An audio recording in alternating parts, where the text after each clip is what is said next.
vamos falar da parábola do amigo inoportuno. Mas antes, vamos lembrar os conceitos importantes que a gente tem estudado, né, constantemente. O primeiro deles é esse. Por que Jesus usou parábolas? O que muita gente diz? Jesus usou parábola porque a parábola é mais fácil de entender. Ele falava a língua do povo, ele contava histórias simples, usava exemplos simples.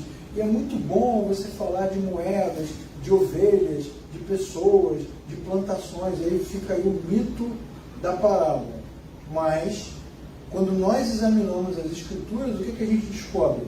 Que Jesus usou parábolas para que as pessoas não entendessem o que ele dizia. O contrário do que o senso comum imagina.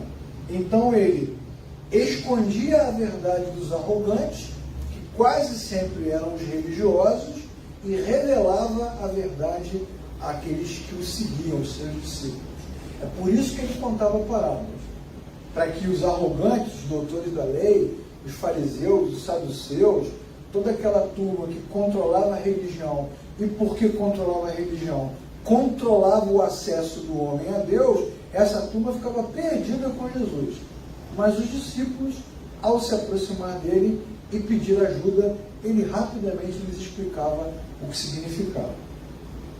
Outra coisa que nós já aprendemos ao estudar as parábolas é que as parábolas não são uma história que tem fim nela mesma. Elas não são o centro das discussões. A parábola não é uma história central. Ela é contada para ilustrar ou para comparar alguma coisa. Ela está no meio de uma conversa qualquer. Então a gente, quando lê as parábolas, todos nós precisamos fazer essas perguntas aqui. Para quem a parábola foi contada? Jesus estava contando para quem? Por que a parábola foi contada? O que estava acontecendo naquele momento? Qual é o contexto que envolve o texto? Qual é a lição que Jesus quer transmitir? Qual é a lição? É só a gente lembrar rapidinho da parábola do bom samaritano, que não é bom samaritano, porque isso não está escrito na Bíblia. Bom samaritano é hospital, bom samaritano. Mas é a parábola do samaritano. A conversa não era sobre samaritano, a conversa era sobre a lei. Jesus estava ensinando, de repente no meio da multidão se levantou um doutor da lei e perguntou: mestre, qual o maior de todos os mandamentos? E Jesus respondeu: qual que você acha que é? Fala aí o que você acha. E ele disse: amarás ao Senhor teu Deus sobre todas as coisas e ao próximo como a ti mesmo. Jesus falou: ótimo, vai e faça. E aí a Bíblia diz que ele ficou constrangido com a resposta e lançou então uma outra pergunta: tá, eu vou, mas quem é o meu próximo? E por causa desta conversa, deste contexto, desse debate, é que Jesus contou a parábola do samaritano. Então, não existe uma finalidade específica na parábola do samaritano se você eliminar a conversa anterior. E é por causa disso, pela maneira errada de ler a Bíblia e pela interpretação incorreta, que as pessoas acabam pregando e ensinando coisas que não estão nas Escrituras. Porque a gente vai tendo ideias equivocadas sobre o texto. Tem algum ponto culminante na parábola? Tem. Jesus já contando a história, diz que o samaritano estava andando aqui no Rio de Janeiro, foi assaltado, largaram ele no meio da calçada lá, todo quebrado, aí o sacerdote foi embora, o levita foi embora, mas aí veio o samaritano, que o viajante, eu falei samaritano antes, mas era o viajante, aí veio o samaritano, cuidou dele. Então tem um clímax na parábola, e Jesus no final faz a pergunta que não quer calar: quem foi o próximo daquele homem ferido na rua? Então tem um clímax e tem uma interpretação. Às vezes a interpretação está muito clara, como nesse caso do samaritano, às vezes a interpretação depende de uma explicação direta de Jesus. Então, lendo a Bíblia, encontrando-se com a parábola, cada um de nós deve fazer essas perguntas para não aplicar os textos incorretamente e não ensinar as pessoas o que a Bíblia não ensina e não acreditar em coisas que a Bíblia não promete para nós, o que é muito comum nos textos, nas mensagens, nas músicas inversão de textos, mistura de textos, e a gente acaba acreditando em coisas que a Bíblia não ensina. Dito isso, qual o contexto da parábola do amigo inoportuno? Do que Jesus estava falando? A parábola é sobre oração. Interessante, não é sobre necessidade, não é sobre amizade. Imagina um obreiro, um pregador, um professor totalmente despreparado, dando essa mensagem aqui para falar sobre amizade. Hoje eu quero falar para vocês sobre amizade. Quantas vezes você precisou de ajuda de alguém, foi lá, bateu na porta e a pessoa não abriu? Mas nessa noite Deus quer abrir a porta para você. Não é assim que a gente faz? E você, arrogante, cristão egoísta, quantos já bateram na sua porta e você não abriu? Essa noite Deus tem uma palavra profética para você. Abra a porta, miserável. Quando as pessoas não conhecem os textos, ou são despreparadas, ou mal intencionadas, elas criam histórias que não tem nada a ver com o que está sendo dito. Quando a gente vai no texto de Lucas, no capítulo 11, lá no início, a partir do versículo 1, você vai entender o contexto da história. Jesus estava orando em um determinado lugar, e quando determinou de orar, um dos seus discípulos lhe disse: Senhor, ensina-nos a orar, como João ensinou também os seus discípulos.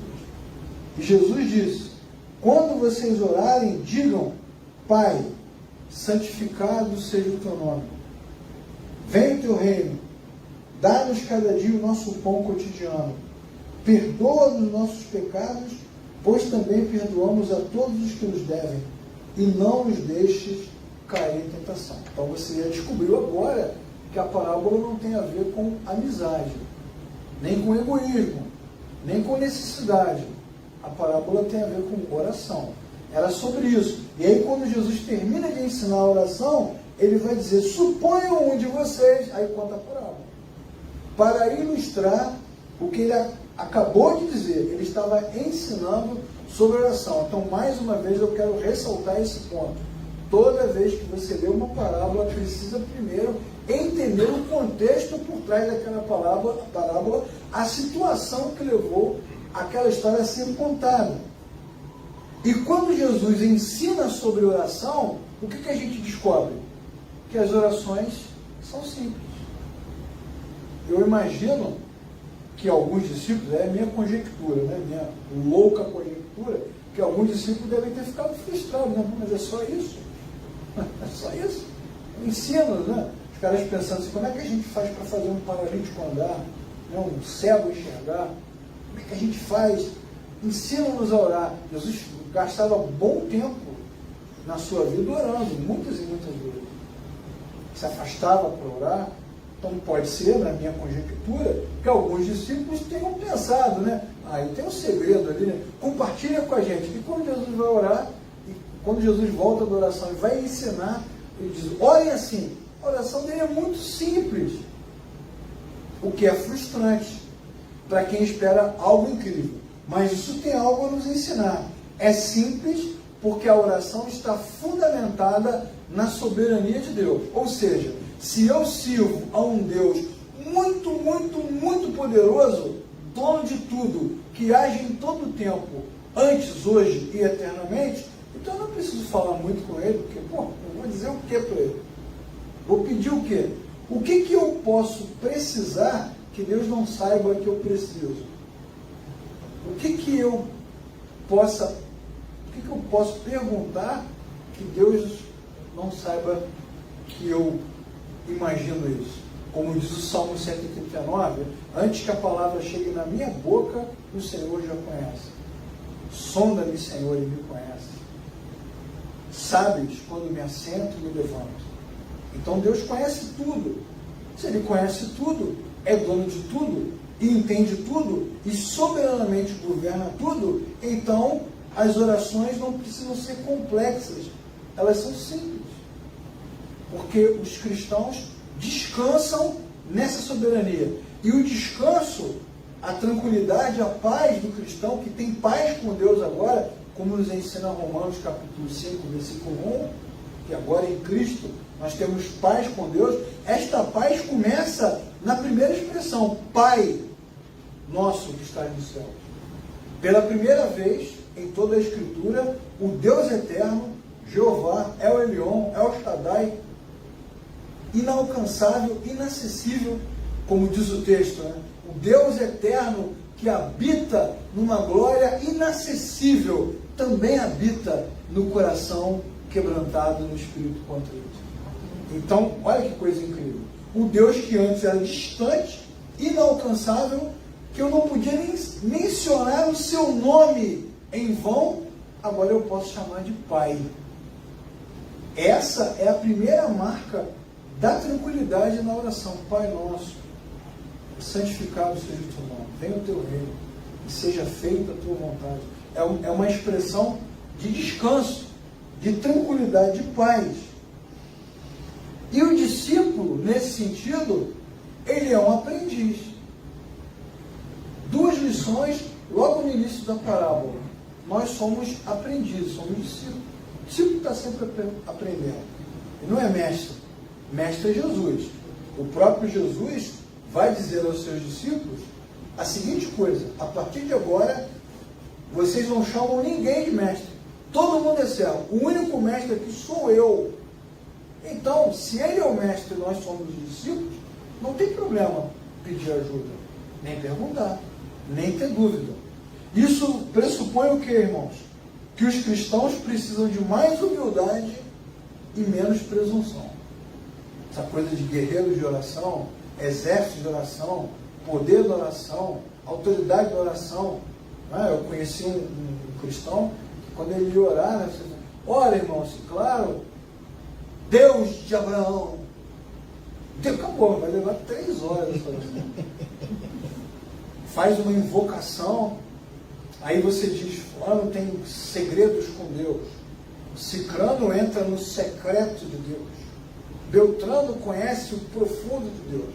Todo mundo se orgulhando, de uma certa forma, por ter uma relação mais próxima com o Senhor Todo-Poderoso, e isso certamente não é cristianismo, isso é magia. Todo mundo querendo ser mago, controlar as estrelas, as doenças, o universo. A oração é simples e ela pressupõe humildade, muita humildade, muita tranquilidade, muita paz. Então ela não é mirabolante.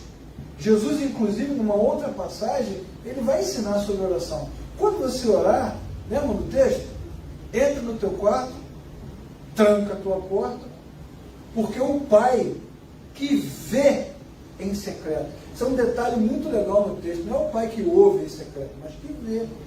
Ou seja, o Pai que sabe de tudo, também sabe das nossas intenções ao orar. E também Jesus vai ensinar na ocasião que nós, ao orarmos, não devemos orar como os religiosos e pagãos que vão para a praça pública e oram em alta voz e fazem um estardalhaço, né? E aí o pessoal bota no Facebook, estamos orando, vou para o monte orar, venha comigo, todos os pastores orando, todo mundo quer mostrar que está orando, mas a oração pressupõe o quê? Pouca presunção, muita humildade e muito segredo, no sentido não do profundo espiritual, mas no sentido do particular. Ok? Pode observar que todos nós aqui, alguns aqui nessa sala, que eu não vou citar nomes para não gerar constrangimento, alguns aqui têm 1000 anos de evangelho já. Vem de século em século servindo a Jesus. Então vocês sabem que vem de várias e várias denominações, que muitas igrejas tentam há séculos criar cultos de oração, reuniões de oração, e cobram, pressionam, reclamam, e todo mundo se sente meio culpado, porque não vai na reunião de oração. Mas você não vai se lembrar, e eu não me lembro, desde criança, e olha que eu vim de uma denominação que era uma denominação reconhecida por ser uma igreja que orava. Porque havia a igreja que orava e as igrejas que não oravam. Era o que se dizia. Mesmo assim, eu não me lembro de reuniões de oração lotadas, cheias, bombando, porque a oração não é coletiva. Ela é caracterizada pelo íntimo, pelo particular. É muito legal quando nós oramos juntos, mas a oração não é coletiva. Nós oramos, eu oro, Davi ora, quem ora? Nós oramos juntos ao mesmo tempo, mas cada um ora. Porque a oração tem essa característica da proximidade. Conhecer a Deus como Pai, reconhecer o seu cuidado, se relacionar com Ele. Então na pressão não vai. Bom, mas o que se ensina o tempo todo? Que a oração é poder, atrai poder, gera poder, faz alguma coisa acontecer. E as pessoas então são pressionadas. Os que vão, os que participam da oração, claro que não são todos, senão nós seríamos levianos, né? Mas muitos dizem, você não vem ao culto de oração. O que vem reclama o que não vem. Você não vem, por isso vai passar problema. Da te joga praga, porque você não vai. Mais humildade, menos presunção. Ao explicar sobre a oração, e o mestre está ensinando aos discípulos, né? Os discípulos pediram, nos ensine a orar. E Jesus, claro, orem assim. Ao ensinar, Jesus então apresenta uma ilustração. Essa ilustração, primeira, é a parábola do amigo inoportuno. Haverá uma outra ilustração que ele fará depois sobre a parábola do juiz iníquo. O juiz iníquo é aquele que deu o pênalti sem ser pênalti, não é isso? Tem que chamar o VAR. Não, não é esse não. O juiz iníquo é o juiz malvado que não queria atender a causa da viúva. Mas isso é um outro assunto para outro dia. Hoje nós vamos focar no amigo inoportuno. Aí Jesus vai dizer o seguinte, nas duas parábolas do juiz ou do amigo, Jesus vai contar uma história que mostra uma situação de constrangimento, de aflição. Tem alguém aflito e tem alguém constrangido. Então ele diz, um homem não pode receber bem a sua visita, acabou de receber em casa a visita e não tem pão para dar. Então ele está numa situação constrangedora. A vergonha receber alguém e não ter nada. Aí ele vai perturbar o seu amigo, bate na casa dele, porque ele não quer tratar mal a sua visita, ele está num momento de dificuldade, então ele vai lá perturbar o amigo, meu amigo, me dá um pão aí para eu poder compartilhar. Só que o amigo já está recolhido com a sua família e fechou a porta, ou seja, ele não quer ser perturbado.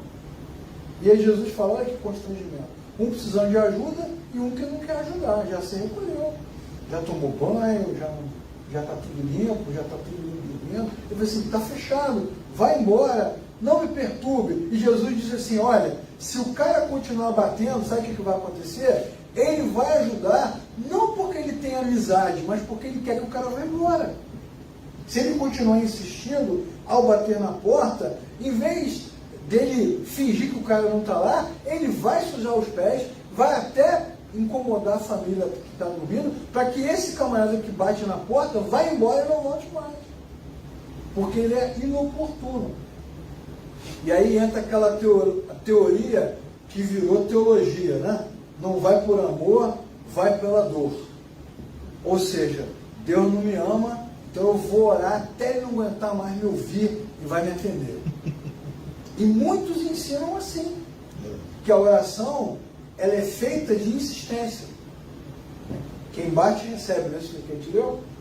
Quem pede ganha. Então vai, pede, ora, ora, ora.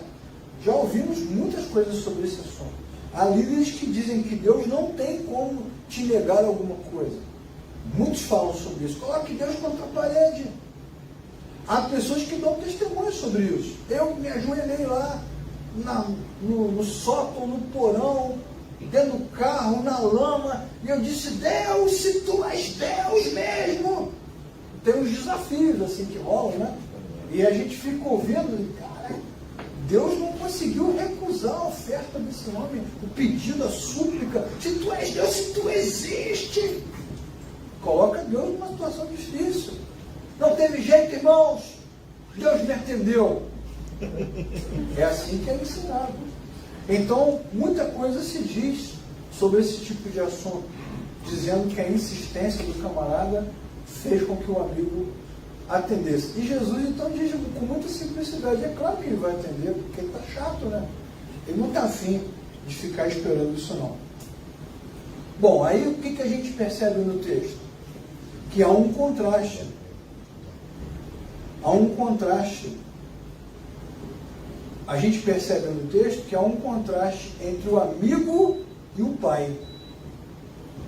Jesus está claramente fazendo um contraste entre o amigo e o pai. O homem não se levanta para dar o pão por ser amigo, mas porque foi importunado. Ao mesmo tempo, nós aprendemos então, como eu acabei de falar, que existe a teologia da importunação. Peça, determine, exija, faça prova de Deus. E essa frase então eu já ouvi. Tem que fazer prova de Deus, irmão. Tem que fazer prova de Deus. Não aceite. Quantos cristãos falam isso? Eu não aceito isso na minha vida. Nós não aceitamos, Senhor. Toma posse. Lembra da música? Tudo que Jesus conquistou na cruz. Tomamos posse. É direito nosso. É direito nosso. O ser humano sempre na mesma direção. Na direção da arrogância. E olha que vem corona, sai corona e continua o homem na arrogância. Né? Quantas e coisas já aconteceram? Dilúvios, terremotos, doenças, problemas, tempestades, e continua o homem na arrogância. Não é? Quando teve a tempestade, os discípulos estavam no barco, os discípulos cutucaram Jesus que estava dormindo e disseram: você não se importa? Você não se importa que a gente morra? Jesus. O ser humano sempre é arrogante, né? Sempre se achando o centro das coisas. E aí Jesus de repente se levanta e faz o tempo parar. E aí a arrogância vira medo. Observem que a relação do homem com Deus é sempre polarizada nesse sentido. Ou é arrogante, acha que Deus é o seu servo, ou é de muito medo. Nunca uma relação paternal, que é o que Jesus está propondo. Nem nós devemos colocar Deus contra a parede, que não vai rolar, nem devemos temer ao Senhor, no sentido do medo. Nós devemos temer ao Senhor no sentido do medo, porque Deus é poderoso para nos aniquilar agora, se for necessário. Então, nesse sentido, temer a Deus é importante. E o temor do Senhor, nesse sentido, é o princípio da sabedoria. Porque se você sabe o que Deus pode fazer, então você não dá um passo sem pensar bem o que você vai fazer. Não devia nem abrir a boca para falar alguma coisa sem pensar bem. Tolo, diz o texto, não se precipite quando orar, pensa bem nas palavras. Para que falar bobagem diante de Deus? Desnecessário. Mas o mesmo Deus que é todo-poderoso propõe para nós, através de Cristo, uma relação paterna. Então não precisa ser arrogante, não? E não precisa ter medo. Pode ter uma relação melhor. Essas igrejas, comunidades, ministérios que ensinam a teologia da importunação, eles não se importam com você. Eles não querem te discipular. Então nem aí para nós. Eles querem colocar a gente no frenesi. E não ensinam a Escritura. Provavelmente muitos não nasceram de novo. Então vamos viver nessa onda aí. Vamos viver nessa pegada. E aí vem os testemunhos, né? Sempre megalomaníaco, né? Eu era mendigo, morava embaixo da calçada, tinha lepra, careca, manco, um olho de vidro. Agora eu sou astronauta, tenho um carro importado, moro numa cobertura, sempre assim, né? E aí, o que isso desperta nas pessoas? A arrogância e o desejo de ter o que Deus pode dar, mas não o desejo de se relacionar com o Criador. Isso não tem a ver com a nossa geração, isso tem a ver com o ser humano. Desde o Éden, o camarada trocou o Éden, trocou tudo que ele tinha com Deus por algo que ele pudesse ter, que ele achava melhor. E aí se deu mal. Outra coisa importante que Jesus nos ensina é que a persistência, se ela for válida, ou seja, quanto mais eu insistir, mais eu terei chance de ganhar, a persistência tem a ver com mérito humano. Quer ver uma frase que você ouve bastante? Eu falo com a Priscila assim: Priscila, toda vez que você está aqui, você sabe que você é a minha personagem favorita, né? Mas, Priscila, eu estou passando por uma dificuldade, a Priscila assim, está orando pouco. Já ouviram essa frase? Está orando pouco. Ou então eu falo para o Davi, Davi, eu estou orando pouco, estou precisando orar mais. Mas como é que se mede isso? Pouco, muito? Como é que a gente mede isso? Como é que faz essa medida? É um mérito humano, né? Ou seja, se eu orar o tempo certo e a quantidade certa, persistir, Deus vai me atender. Aí não foi pela graça de Deus, mas foi porque eu fui lá e perturbei ele. Jesus está desmontando esse negócio, porque ele começa falando de pai e depois ele dá o exemplo, para dizer o seguinte: vejam o método errado e pensem na forma correta. E o que isso nos ensina rapidamente? Que não há poder na oração. O poder pertence a Deus. Frases de igreja, né? Pouca oração, pouco poder. Muita oração, muito poder. Não desconectiva essas coisas, gente. Obviamente, se o cristão tem o costume de orar, isso significa que ele tem prazer em se relacionar com o seu Pai. E se nós aqui reunidos, ou os que estão assistindo, não tem o hábito de orar, nós precisamos fazer a meia-culpa e nos perguntar para onde foi o prazer de viver na presença do nosso Pai. Se é que a gente teve isso um dia. De repente nunca teve. Foi só a religião. A oração tem que ser feita com prazer. Quando eu vou visitar o meu pai, não vou muito mais agora em função da pandemia, mas é muito legal sentar com ele lá e falar um monte de bobagem. Sentar para almoçar, para falar mal dos outros. Falar do mal dos outros é muito bom, né? Fazer fofoca, falar de futebol. Então, é um ambiente de prazer. Eu acredito que muitos têm também esse prazer. Eu citei o pai, mas poderia citar a mãe, poderia citar qualquer outra relação que nos atrai e nos faz com que a gente se sinta bem ao estar ali. A oração deveria ser feita da mesma forma. É isso que Jesus está dizendo. E não essa ferramenta de energia. Que poder que a gente quer? Poder para quebrar cadeias, quebrar grilhões, quebrar fortalezas? Do que a gente está falando? O que a gente está chamando de cadeia, de grilhão? Chamando o quê? O que é isso na nossa cabeça? Não é nada. É só um discurso, uma narrativa religiosa. Poder, tem que ter poder, muito poder, muito poder. Poder de quê, gente? Já falei várias vezes, vou repetir mais uma vez.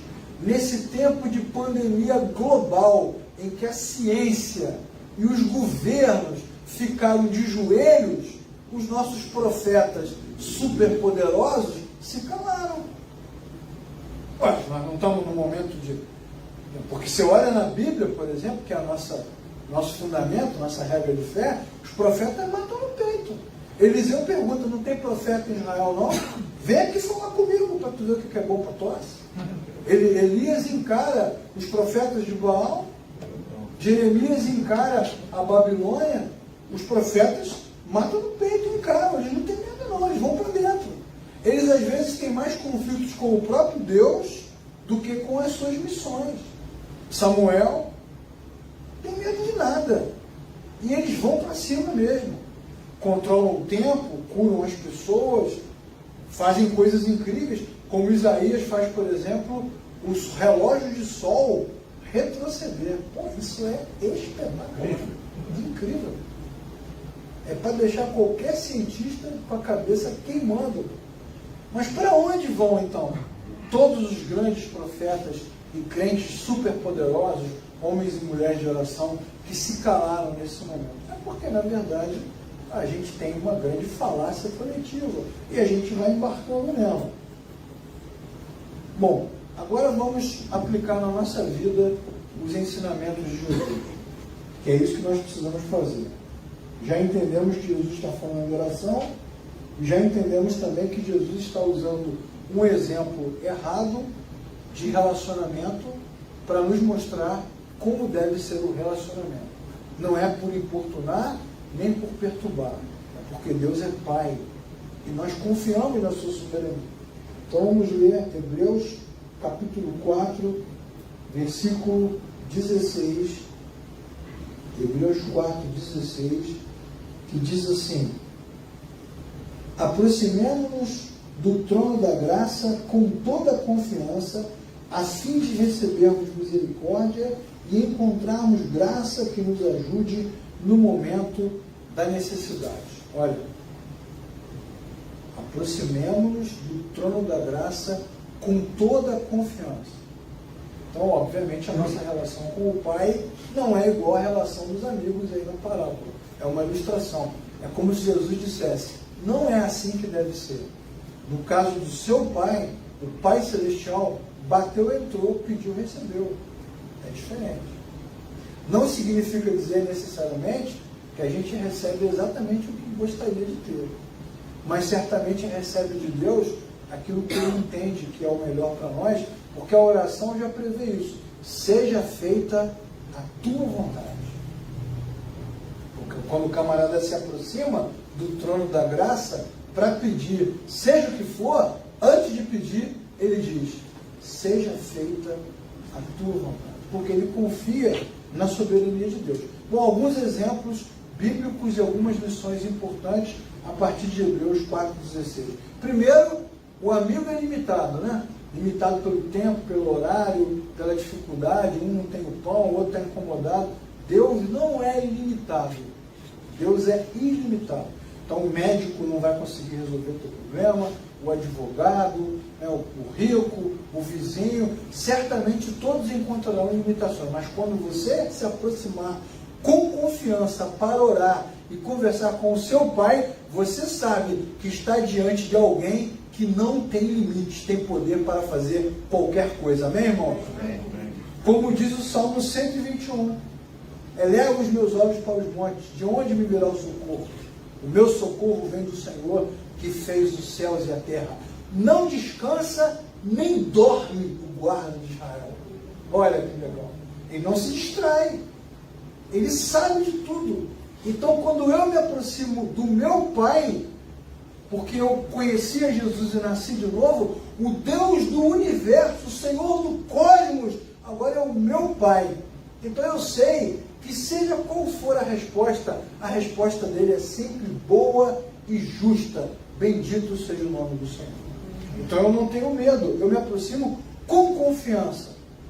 E também sei que ele tem poder para qualquer coisa. O poder de Deus não depende da minha qualidade na oração, nem da minha intensidade, nem da minha qualidade.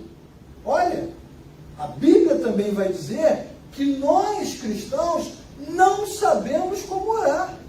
A Bíblia vai nos ensinar que o Espírito de Deus muitas vezes intercede por nós com gemidos inexprimíveis, porque nós não sabemos nem o que dizer para Deus. Vamos dizer o que para Ele? Vamos propor o que nessa conversa? E Deus ainda diz lá no texto, né? Venham, vamos conversar, aproxime-se, mas nós não temos o que dizer. Bom, então, qual é o nosso sentimento? De humildade, de reconhecimento da sua autoridade, e temos a certeza que seja qual for a nossa questão, Deus pode fazer qualquer coisa. Segunda lição importante que esse texto vai nos dar é que nós precisamos confiar em Deus. Jesus pergunta em Lucas 18, quando o Filho do Homem vier, achará fé na terra? Aos poucos, os cristãos vão perdendo a confiança. Por quê? Porque nós estamos aprendendo o tempo todo que Deus prova o seu amor quando atende os nossos pedidos. Mas isso não tem a ver uma coisa com a outra. Ele é nosso Pai. Nos dando ou não dando o que pedimos, nós conseguimos já algo maior. Ele nos transformou de inimigos em filhos. Nós estávamos mortos, revivemos. Mesmo que Deus não nos dê mais nada no resto da vida, Ele já nos deu algo maior. Agora nós somos parte da família de Deus. Co-herdeiros com Cristo. Então nós já ganhamos algo melhor. Como o pai diz para o filho, mas tudo que eu tenho é teu. Lembram da parábola do filho pródigo? Que muitos chamam de filho pródigo, mas na verdade a parábola é sobre o pai. Mas isso é assunto para outro dia. Portanto, quando nós oramos, precisamos confiar no Senhor. Então oramos apesar da dúvida, oramos apesar da crítica. Então não tem problema você orar com dúvida. Senhor, eu estou com medo, eu não sei o que fazer, eu não sei o que fazer. Como os reis já oravam, Senhor, não sei mais o que fazer. Vamos fazer o que agora? Dúvida, crítica, circunstâncias, não importa, a gente ora, com medo de tudo, gaguejando, chorando, reclamando, a gente ora. Por quê? Porque o trono da graça, como é descrito em Hebreus, a presença de Deus é o lugar da nossa segurança. Onde mais estaremos seguros? Em que lugar? Não há lugar mais seguro do que a presença do nosso Pai. E é ali que nós choramos, reclamamos, gememos, questionamos, criticamos, não tem problema. Fazemos isso porque confiamos nele, confiamos na sua graça, no seu poder, na sua autoridade. Nós oramos porque confiamos no Senhor. Por fim, é nesse ponto que eu vou terminar, a Bíblia vai nos mostrar que a oração é comunicação com Deus.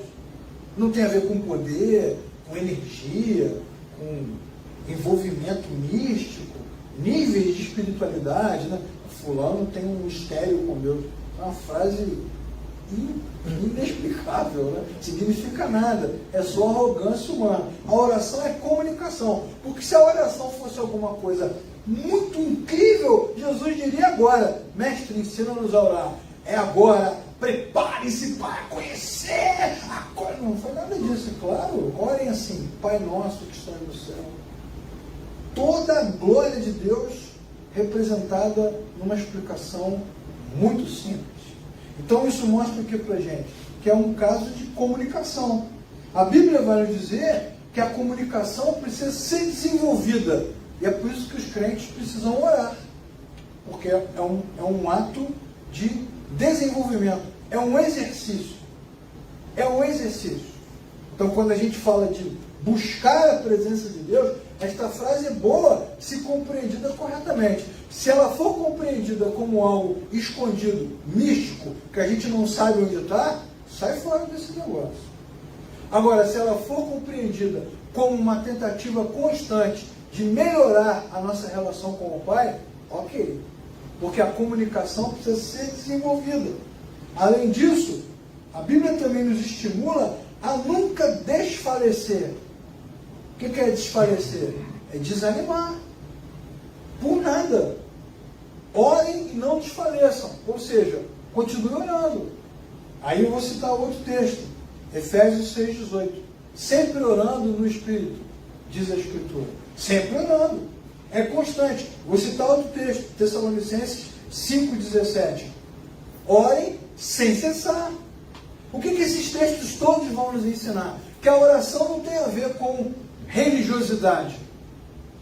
Uma vez eu conversando com o irmão, falei: como é que você faz? Você tem orado? Ele disse: não, eu tenho dificuldade de orar, porque para eu orar, eu preciso ter um momento de silêncio, eu preciso fechar a porta, não pode ter barulho, não pode ter som. Às vezes eu estou lá, me preparando, aí faço um jejum, né? E entro naquele sentimento, aí a mulher grita lá de dentro: tem que ir no mercado! E eu penso: Satanás, me oprimindo. A gente aprende na religião que a oração é cercada de mística, que depende de uma preparação, de clima, né? As pessoas fazem isso nos cultos, oram, né? Antes do culto começar. Há igrejas, inclusive, que tem pessoas que oram durante o culto, o tempo todo. O culto está rolando e o pessoal está orando numa salinha, porque aquela turma está abrindo o céu. Quem eles são, gente? São nórdicos, é o Thor com o machado voando entre as nuvens, rompendo o céu, como se a oração tivesse poder. E isso é religiosidade. É por causa desse tipo de ensinamento distorcido que você não consegue ter vida de oração em casa. Por quê? Porque na nossa cabeça, a oração não pode ser uma coisa comum. Eu aprendi o tempo todo que era uma coisa incrível, especial, profética, transcendente, sobrenatural, que eu tenho que cantar uma música, que eu tenho que estar de joelho, que eu tenho que orar, que eu tenho que fazer aquilo. E aí o cara bota isso na cabeça dele, e aí ele não consegue ter uma coisa comum. Nunca consegue ter uma coisa comum. Nunca. É igual quando você aprendeu, quando era criança, que o almoço de domingo era diferente dos outros. Você não aprendeu isso, não? É verdade. Tudo era diferente. A toalha, os talheres e o frango com macarronada. Que era o almoço padrão de domingo, né? Mas então quer dizer que os outros dias não são almoço de família? Não, a gente aprendia que o almoço de família era aquele ali, aquele dia. E aí isso é ruim. É bom porque isso é ruim, mas é ruim porque você acaba desvalorizando o restante que é bom também, que deveria ser valorizado. Todos esses textos sobre oração sem cessar, oração contínua, oração no espírito, né, na cabeça, o que esses textos vão nos dizer? Que a oração não está cercada de religiosidade. A oração tem a ver com a nossa relação com o Pai. Oramos em todo tempo, em todo lugar, de qualquer maneira. De olho fechado, de olho aberto, em pé, sentado, de cabeça para baixo. Tem uma posição, um lugar. A mulher samaritana diz, uns dizem que a adoração é lá, outros dizem que é aqui, eu estou perdida. Jesus falou, está perdida mesmo, mas uma coisa eu te digo, a hora vem e é agora que os verdadeiros adoradores adorarão o Pai em espírito e em verdade. Então não depende de um lugar, de um culto, de uma coisa, depende de nada. Já está aberto, o véu foi rasgado, Jesus já entrou no nosso coração, então nós fomos reconectados ao Criador. E uma vez reconectados, o Espírito de Deus habita em nós. Então nós podemos orar em qualquer momento. A meia culpa é essa. Por que não oramos? Porque provavelmente aprendemos errado.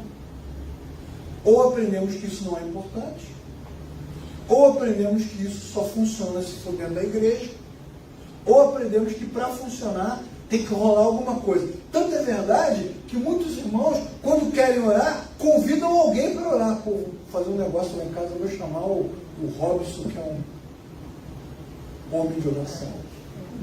Aí tem os homens de oração e as mulheres de oração. A gente mesmo é que vai criando, né? Nós mesmos vamos criando toda essa relação mística, que não existe, mas a gente cria. Aí vem a pessoa, né, monta o esquema lá, e eu disse, agora Deus vai me ouvir. Não, isso é falso, isso não é bíblico. Nós estamos aqui, Cristo está em nós, nós falamos com Ele e Ele nos ouve imediatamente. Não precisamos de intercessores, que é outro problema, né? Ministério da intercessão. Não precisamos de intercessores, nem de mediadores. Nós precisamos de fé. A fé é que nos leva à presença do Senhor. Pela graça somos salvos, por meio da fé. E é pela fé que somos justificados. E é pela fé que nós vivemos, como a Bíblia vai nos ensinar, que o justo viverá pela fé. Se cremos na palavra, então podemos orar. Crendo no quê? Que o nosso Deus não é o amigo inoportuno, nem o juiz iníquo, nem alguém que quer se livrar de nós. O nosso Deus é nosso Pai. E se é nosso Pai, temos acesso a Ele constantemente. Oramos porque temos um Pai. Amém, irmão?